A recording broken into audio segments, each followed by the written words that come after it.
what did my character represent, and what kind of powers did he have? I think he represented the man on the ground, the blue collar guy, working class hero who nothing was given to him, no love, no money, no nothing, and he had to fight his way up. I think that's what the Cyrus represents. Does he have any special magical powers? The power of seduction, the power of persuasion. But at one point, he finds a hammer, and that hammer is I don't know what it's called in English, but that is made out of hatred, and that gives him the power.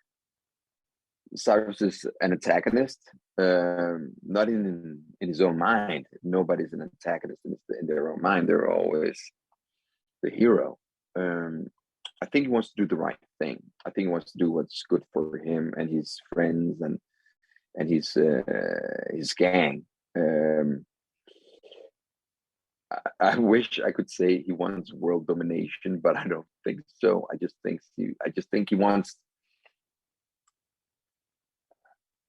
This is going to sound harsh. I just think he hates the rich because the rich are keeping the poor down. And in Cyrus's mind and in his heart, the poor is the righteous people. But power corrupts and money corrupts, and he hates them. So you can say Robin Hood got up and went through the main door. Cyrus got up and took the back. How was it working with Sly? It was amazing. It's like a dream come true. He's a Hollywood legend. He's a Hollywood royalty. And there's a reason why he has the position in the industry he has, and it's because he's one of the best there is. He's amazing. What he has done, the characters he has created, the movies he's given us, he's so generous. And I was pinching myself every day when we were working together, because it was just like, holy cow, man, this I get it. I get why he is number one, at his game. So I'm just thankful we got to hang out a few months. How do I prepare for an iconic villain? I love the fact that I've done iconic villains. We're gonna see, man. I got a few villains coming up. They might not be so iconic, but of course, some people were happy with Game of Thrones, and some people weren't. You can't satisfy everyone. You got to make it your own, and you got to make it your own in a collaboration with the writer, the director, and your co-stars. And at the end of the day, the producers, because they're paying your bills. But for me, I always want to create a character that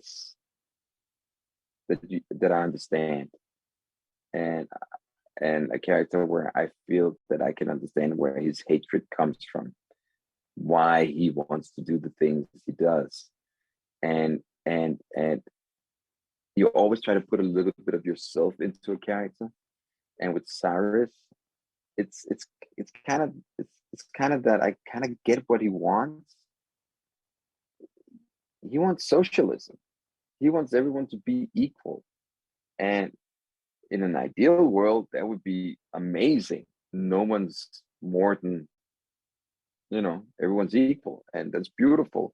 But if I should quote Animal Farm, and one should always quote Animal Farm when doing press a whole day, it's the pig saying we're all equal, but some are more equal than others, and maybe that's the essence of Cyrus.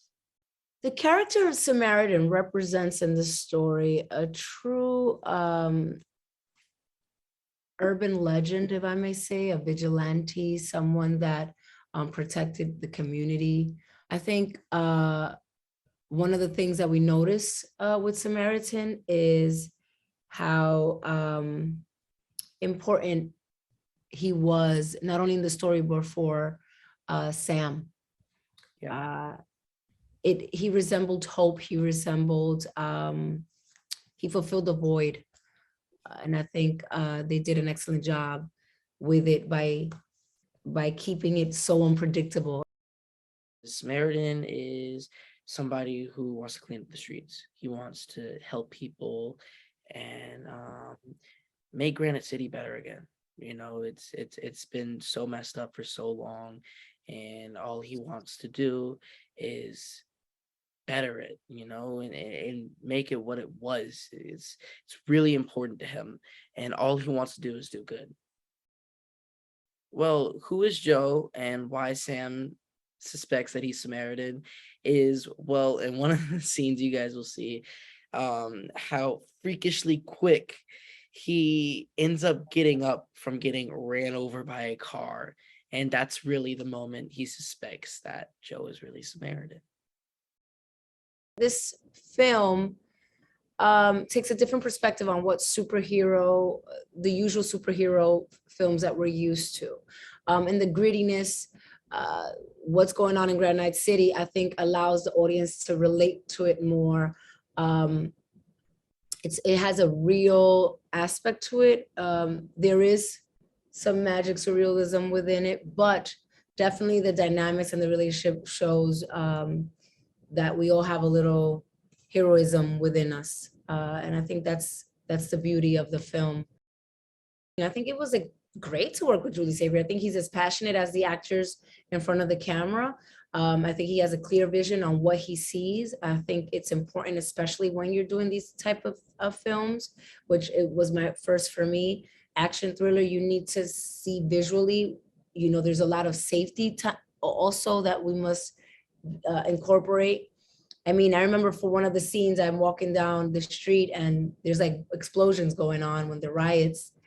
And, you know, for me as a first, it was exciting, but also there's a lot of things to consider. So he was definitely a great director to work with, definitely very cleared and knew what he wanted. And that's great for the actor because it allows a place for you to be free and portray the role as best you can.